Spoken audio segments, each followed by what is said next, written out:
Saudara, ya, ini gambar Garuda, saudara.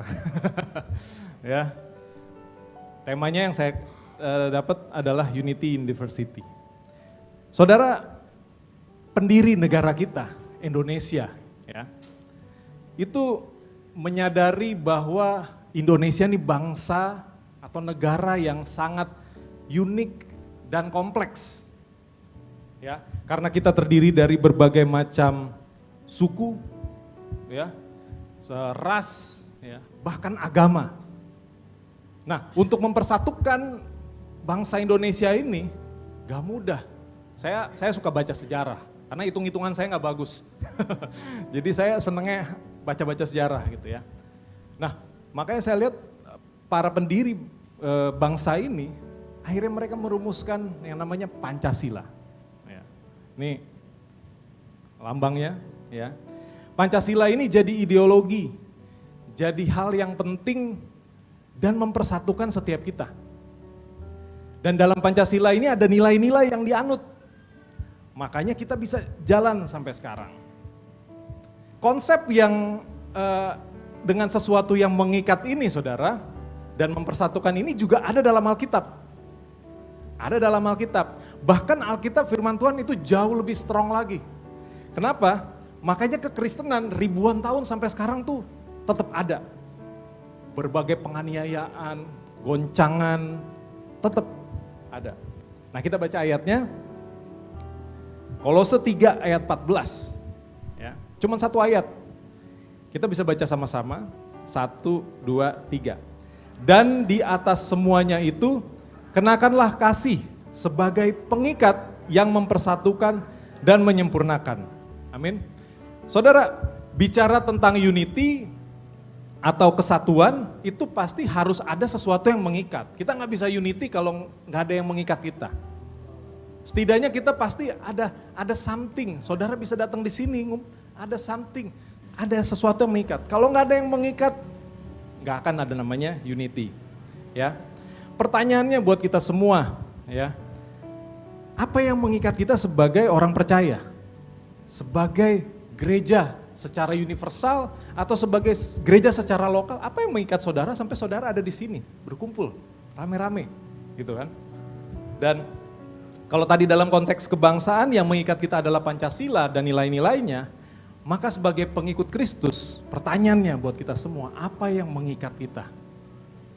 Sehingga kita bisa unity. Yes, mungkin kita semua satu dalam Kristus, saudara. Tapi buktinya banyak gereja beda-beda, ya kan? Anak-anak sekarang kritis, anak saya nanya pertanyaannya yang udah kritis-kritis. Ya, makanya saya suka ajak dia pelayanan, saya pelayanan di beberapa gereja, sinode beda-beda, saya ajak biar dia ngerasain, gitu. Nah, organisasi banyak macam-macam, ya. Bahkan zaman sekarang ya, saya percaya di sini enggak, kita semua enggak, tapi kalau saudara lihat sosmed itu even orang Kristen pun saling serang, saling menyalahkan, sedikit-sedikit sesat, wah gitu ya. Makanya saya ingat saya dulu pertama kali ya waktu terima Tuhan, kalau ke gereja itu senang banget di gereja tuh nyanyi lagu ku tak pandang dari gereja mana, ya kan? Atau dalam Yesus kita bersaudara. Sekarang nyanyi itu dengan tulus, gak gampang. Gak gampang. Kenapa? Iblis sadar, kasih ini yang mengikat setiap kita. Dia mau goyangin ini. Dia mau goyangin. Orang bisa unity, cuman ada dua. Kepentingan atau kasih. Kepentingan sama kayak sekarang tahun politik. Ya. Dia mau gabung sama siapa, kalau gak terakomodir dia pindah. Tapi kita, anak-anak Tuhan, orang percaya di tempat ini, kita semua menjadi satu karena kasih. Berikan tepuk tangan buat Tuhan Yesus. Makanya iblis itu berusaha menyelewengkan. Dia tahu kasih nggak bisa di-remove dari orang percaya. Karena kita orang Kristen, kasih itu kayak identitas kita. Tapi dia berusaha menyelewengkan kasih itu. Ya. Artinya adalah gini, menyelewengkan itu artinya gini. Kita berpikir bahwa kita punya kasih seperti ini, tapi ternyata nggak seperti itu. Nah, ini diselewengkan. Dalam Kolose 3 ayat 14 ini, kasih disebut sebagai pengikat. Ya. Dan pengikat ini dalam bahasa Greeknya aslinya menggunakan kata sundesmos. Desmos itu artinya otot manusia atau ligamen. Ya, sini punya otot kan, gitu. Bahkan dikatakan otot manusia yang mengikat seperti belenggu atau borgol tuh yang sulit banget lepas. Ya, desmos, sundesmos. Nah, hari ini kita akan belajar 3 poin tentang pentingnya kasih sebagai sesuatu yang mengikat dan mempersatukan setiap kita sebagai orang percaya. Yang pertama adalah kasih yang mengikat itu adalah apa? Adalah kasih yang menyelaraskan. Ya. Sundesmos itu kasih diibaratkan otot yang mengikat. Saudara, kalau saudara googling fungsi otot itu, ya, yang pertama supaya postur kita benar. Posturnya benar. Dan juga organ-organ yang ada di tempatnya, walaupun terlindung oleh rangka, tapi tetap ada di situ, gitu. Supaya selaras, karena nggak lucu kan tiba-tiba jantungnya turun ke sini, kemana gitu, dijagain gitu, supaya selaras. Nah, kasih itu menyelaraskan. Artinya apa? Dengan kasih kita dipersatukan, tapi kita juga harus memberikan ruang bagi setiap kita nih yang berbeda-beda, untuk diselaraskan dengan tujuan atau untuk purpose dan tujuan Allah buat setiap kita. Amin. Nah, Efesus 2 ayat 10 dikatakan demikian. Karena kita ini buatan Allah diciptakan dalam Kristus Yesus untuk melakukan apa? Pekerjaan baik. Yang dipersiapkan Allah sebelumnya, Ia mau. Ia loh yang mau, supaya kita hidup di dalamnya. Pekerjaan baik ini beragam saudara, macam-macam. Gak cuman kita ke gereja gitu. Ya, diakonia, benevolence, pekerjaan baik. Gak semua bisa melakukan itu. Ada yang emang spesialis, dia jago banget kalau buat rapi-rapi, wah hebat. Ada yang memang jagonya dia ngajar, pekerjaan baik saudara. Ya, ada yang memang dia usaha tadi, kita doain buat proyek. Memang pekerjaan baiknya dia tuh di proyek, dia bisa menghasilkan, kemudian dia mensupport pelayanan-pelayanan. Purpose-nya Tuhan, berbeda-beda. Gak semua harus berdiri di sini. Saya jujur berdiri di sini tuh ya cukup struggle gitu ya. Tapi masing-masing kita Tuhan persiapkan untuk pekerjaan baik ya. Dan semua tuh berbeda tapi disatukan oleh kasih Kristus. Nah, saudara, kesatuan dalam keragaman merupakan kehendak dan rencana Allah. Karena setiap kita sebagai pengikut Kristus itu kita terdiri dari perpaduan unsur-unsur yang berbeda tapi selaras. Masing-masing melakukan pekerjaan khusus bagi Allah. Itulah misi. Ya, kalau misi itu missio Dei, misi Allah. Kehendak Allah, misinya Tuhan adalah supaya kita semua sehat. Kita tanggung jawab seperti itu. Kehendak Tuhan supaya keluarga itu juga rukun, banyak gitu. Gak cuman sebatas penginjilan, tapi melalui hidup-hidup yang diubahkan, nama Tuhan dipermuliakan. Melalui pemulihan yang terjadi di dunia ini, di bumi yang tempat kita tinggal ini, nama Tuhan Yesus ditinggikan. Berikan tepuk tangan buat Tuhan Yesus. Saudara, roh Allah yang bekerja dalam keragaman itu menghasilkan harmoni. Ya. Harmoni yang indah bagi Allah dan bagi dunia. Saudara tahu perumpamaan talenta, ada berbeda loh Tuhan ngasihnya. Ada yang dikasih 5, ada yang dikasih 2, ada yang dikasih 1. Beda. Tapi semuanya Tuhan punya tujuan buat mereka masing-masing. Ada yang bisa melipat gandakan banyak, ada yang sama aja, ada yang enggak gitu. Saudara bahkan coba baca di perumpamaan tentang penggarap kebun anggur. Ada yang datang pertama, ada yang datangnya tengah-tengah, ada yang terakhir. Berbeda. Tapi dalam satu rencana dari rencana Allah. Sama dengan kita. Di sini saudara dan saya beda-beda. Rasnya beda, sukunya beda, ya agama sama sih. Tapi kita terikat oleh kepercayaan dalam Kristus, terikat dalam kasih ya. Dan Indonesia biasa kita suka sebut keluarga yang harmonis. Apa sih keluarga yang harmonis? Keluarga yang harmonis tuh bukan kayak Barbie sama Ken saudara. Ya yang cuman bajunya sama gitu. Tapi keluarga yang harmonis itu adalah keluarga yang bisa mengatasi perbedaan. Keluarga yang kalau mereka tetap unity, tetap punya fungsinya, suami bekerja, ya, istri juga dia jadi penolong dalam keluarga, dia mengurus anak-anak, anak-anak belajar, beda-beda. Makanya saudara, kesatuan dalam tubuh Kristus itu tidak mengubah keragaman, tidak mengubah tujuan dan fungsi masing-masing tubuh Kristus. Dan yang kedua, kasih yang mengikat itu adalah kasih yang melindungi dan memberikan kesempatan. Sundesmos, desmos itu berarti otot yang mengikat. Fungsi otot juga adalah untuk melindungi organ-organ tubuh. Ya, kalau enggak nanti gampang keserang gitu ya.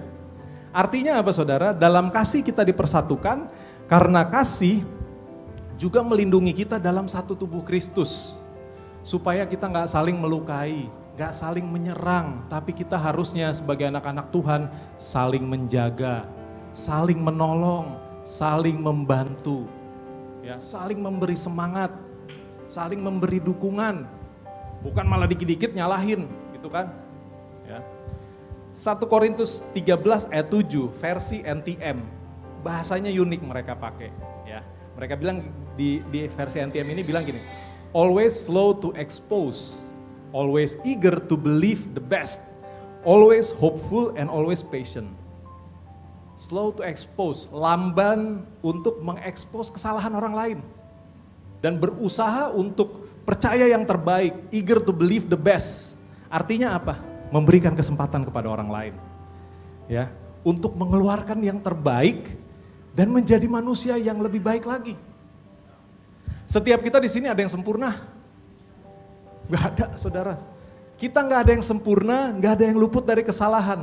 Tapi kita bisa ada sampai saat ini. Kenapa? Kita diberikan kesempatan.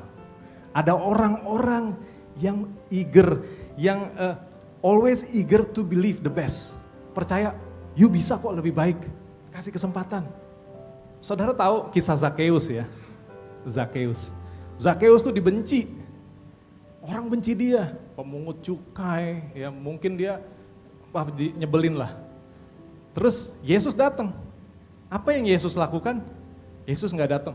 Turun, bertobat. Kamu banyak dosa, balikin. Enggak, Yesus cuma bilang, Zakheus, saya mau mampir ke rumahmu. Di Alkitab nggak dicatat, Zakheus dimarah-marahin, suruh tobat. Ya, kasih persembahan semua ke sini sekarang. Enggak. Tuhan Yesus bilang, udah saya datang aja. Tapi itu mengubah hidup Zakheus, saudara. Ya kan? Itu yang mengubah dia. Makanya Yesus datang tidak dengan menghakimi, tapi dengan kasih. Oleh karena itu kita harus tetap bersabar dan berharap. Kalau saudara baca di Kolose 1, itu berbicara tentang keutamaan Kristus. Jadi ada Yesus di situ, di tengah. Satu pasal cerita tentang keutamaan Yesus, fokusnya ke Yesus. Dikatakan fullness of God, kepenuhan Allah ada dalam Kristus. Nah, Kolose 2, ini menarik, kepenuhan dalam Kristus supaya orang jangan terikat dengan perbedaan-perbedaan yang ada. Oh, ada peraturan ini, situ Yahudi, sini Yunani, enggak. Ya. Kepenuhan dalam Kristus, kita fokusnya apa? Dikatakan cari perkara-perkara yang di atas. Dan kalau setiganya yang tadi kita baca, ini adalah manusia baru. Jadi manusia itu terhubung, terikat karena kasih. Dia nggak cuma terfokus sama Kristus, tapi dia terikat juga oleh kasih. Dan itu yang mempersatukan, saudara. Makanya saudara, manusia kita kalau nggak diperbaharui, itu cenderung egois. Karena kasih kita tuh nggak pernah sempurna. Makanya kadang kita mendomestifikasi kasih Tuhan. Oh, Tuhan tuh milik saya aja. Tuhan milik yang berbahasa roh aja. Tuhan milik yang aliran saya aja. Enggak, kadang-kadang kita mendomestifikasi kasih Tuhan. Padahal kasih itu harusnya dibagikan. Ya. Makanya kebenaran yang kita terima janganlah membuat kita angkuh, tapi harusnya membuat kita semakin ingin merengkuh. Merengkuh itu bahasa Indonesia tuh kayak meluk tapi dada terbuka. Dada terbuka artinya itu siap ditembak sebenarnya. Tapi merengkuh, memeluk, ya. Dan perbedaan janganlah dilihat sebagai ancaman, tetapi sebagai kesempatan kita untuk menyatakan kasih Tuhan. Dan kasih itu dimulai dari rumah, saudara. Ya, dari home, dari rumah.